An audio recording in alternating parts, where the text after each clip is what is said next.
আত্মসমর্পণ করেছেন। এই জন্য মুসলমানদের মনের খোরাকি, মুসলমানদের চাওয়া পাওয়া তারা ভুলে গেছেন, তারা শয়তানের তাবেদারি করতেছেন। যাই হোক, আমাদের কয়েকটা করণীয় কাজ, সেটা হলো আমরা অনেক মুসলিম মসজিদের ইমাম সাহেবও ফিলিস্তিনের জন্য দোয়া করতে ভয় পায়। অনেক মুসলমান মুসল্লি ফিলিস্তিনের জন্য দোয়া করতে গেলে কয় হুজুর দরকার নাই, কোন ঝামেলায় পড়েন। এই রকমের শয়তানদের মুনাফিক মুসল্লিদের কাছ থেকে আমরা বিরত থাকি। যারা এই সমস্ত আচরণ যাদের ভিতরে আছে সেগুলো আমরা পরিহার করি। আমরা প্রত্যেক নামাজের মাধ্যমে আমরা তাম পৃথিবীর মুসলমানদের জন্য দোয়া করব এবং ইসরায়েলের সমস্ত পণ্য আমরা বয়কট করব। আল্লাহ আমাদের সবাইকে এই দুইটি কাজের মাধ্যমে জিহাদে অংশগ্রহণ করার তৌফিক দান করুন, আমিন। এবার যা আপনাদের সঙ্গে সংক্ষিপ্ত বক্তব্য দোয়া করবেন এই অত্র মসজিদের ইমাম সাহেব হযরত মাওলানা আবু হানিফ হুজুর। আউযু বিল্লাহি মিনাশ শাইতানির রাজীম। বিসমিল্লাহির রহমানির রহিম। ওমা রামাইতা ইয রামাইতা ওয়ালাকিন্নাল্লাহু রামা। সম্মানিত হাজিরিন, আয়োজিত আজকের বিক্ষোভ সমাবেশ আপনারা সবাই জানেন, বিশ্বব্যাপী সকল মুসলিম উম্মাহ এক হয়েছে।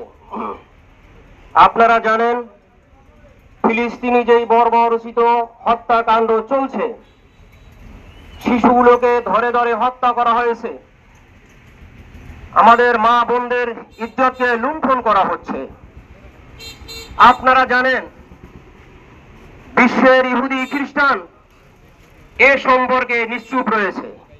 এরা মানবাধিকারের কথা বলে, কিন্তু যখনই কোনো মুসলমানদের উপরে অত্যাচার হয়, মুসলমানদের উপরে নির্যাতন হয়, মুসলমানদের উপরে জুলুম হয়, তখন তারা নিশ্চুপ থাকে। আর যখন ওদের ঘাড়ে পাড়া পড়ে তখন ওরা মানবাধিকারের কথা বলে। সম্মানিত ভাইরা, বেশি কথা বলবো না, আমি প্রথমে একটা কোরআনের আয়াত বলেছি। বদরের যুদ্ধে আল্লাহ পাক বলেছিলেন, ওমা রমাইতা ইয রমাইতা ওয়ালাকিন্নাল্লাহু রামা।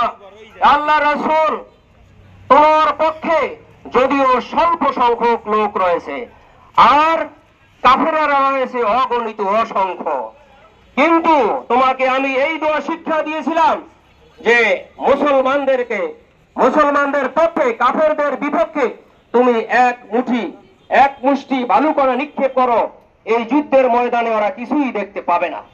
আর তোমরা মুসলমানরা যদি একটি খেজুরের ডগা নিয়েও ওদের বিরুদ্ধে লড়াই করো, ওদের শত অস্ত্র শস্ত্র থাকা সত্ত্বেও ওরা তোমাদের সাথে জয়লাভ করতে পারবে না।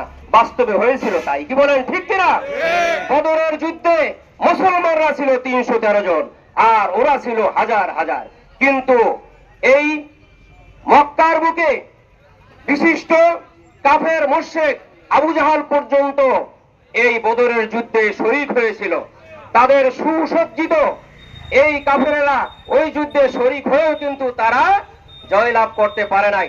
সম্মানিত ভাইরা আমার, আজকের আসরের নামাজ আমি বলেছিলাম আমরা সবাই আজকের এই মিছিলে যোগদান করব, আমরা প্রতিবাদ জানাবো, আমরা বিক্ষোভ করব, আমরা দেখিয়ে দেব বিশ্বের মুসলমান এক হয়েছে, আমরা দেখিয়ে দেব যে বিশ্বের মুসলমান এক। ওদের গায়ে টোকা দিলেও কিন্তু ওরা ছাড়বে না, কোন সময় ওরা ছাড়বে না। তো সম্মানিত ভাইরা আমার, আমরা আমাদের এই দেশবাসীকে জানিয়ে দিতে চাই, আমাদের রাষ্ট্র ক্ষমতায় যারা রয়েছেন তাদেরকে আমরা এই মিডিয়ার মাধ্যমে জানিয়ে দিতে চাই, এদের মাধ্যমে তাম বিশ্ববাসীদেরকে আমরা জানিয়ে দিতে চাই, আমরা এই কাউখালীর এক প্রান্তে বসে আমরা প্রতিবাদ করছি মুসলমানদের পক্ষে, ফিলিস্তিনের পক্ষে। গাজার মুসলমানদের উপরে যেইভাবে বর্বরচিত নির্যাতন এরকম করা হচ্ছে, তাদের পক্ষে আমরা আমাদের এই কথাগুলো তুলে ধরছি। আপনারা দেখেন, আপনারা ওখানে যান, আপনারা বিচার করেন। যেহেতু এই মুসলমানদের ভিতরে ছোট ছোট শিশুদের এরা কি অপরাধ, এরা কি অপরাধী? আমার ছোট ছোট ছাত্ররা বলেছেন যে ঈদের দিন পর্যন্ত ওরা ঈদ করতে পারে নাই। যখন ওরা ঈদ করবে, যখন ওরা খুশির দিন পালন করবে, তখন ওদের উপরে গুলি চালানো হয়, আকাশ থেকে আগুনের বোমা ফেলা হয়। সম্মানিত ভাইরা, এর প্রতিবাদ কি আমরা করবো না? আমরা কি আজীবন এই দুনিয়ায় বেঁচে থাকবো? আজীবন কিন্তু দুনিয়ায় বেঁচে থাকা যাবে না।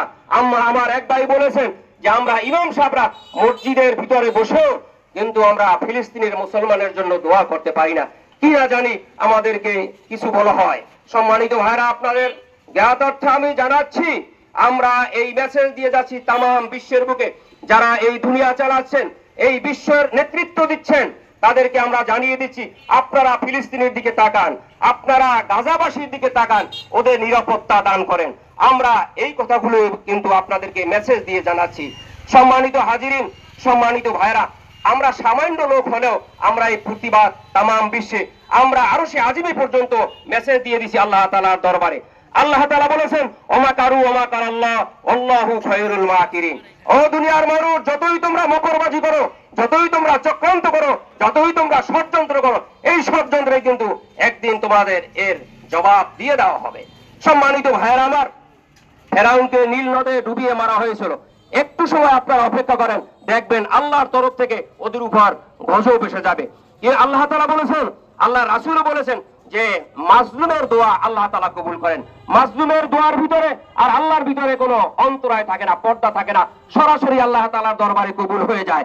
তাই যাই হোক ভাইরা আমার, আল্লাহ পাক রব্বুল আলামিন কিন্তু এগুলো দেখতেছেন। আর আপনারা এই আমার ছোট ছোট ভাইয়েরা বলেছেন ইসরায়েলি পণ্য, এই ইসরায়েলের পণ্যের মাধ্যমে কিন্তু এই টাকা নিয়ে একটা অর্থ এই ইহুদিদের কাছে চলে যায়, আর তারা এই টাকা দিয়েই আমাদের মুসলমান ভাইদের উপরে গুলি চালায়, আমাদের ছোট ছোট সন্তানদের উপরে গুলি চালায়, আমাদের ছোট ছোট সন্তানদেরকে হত্যা করে। আপনারা এই ইসরায়েলি পণ্যগুলো আপনারা বর্জন করবেন কি? আপনারা বর্জন করবেন তো ইনশাআল্লাহ।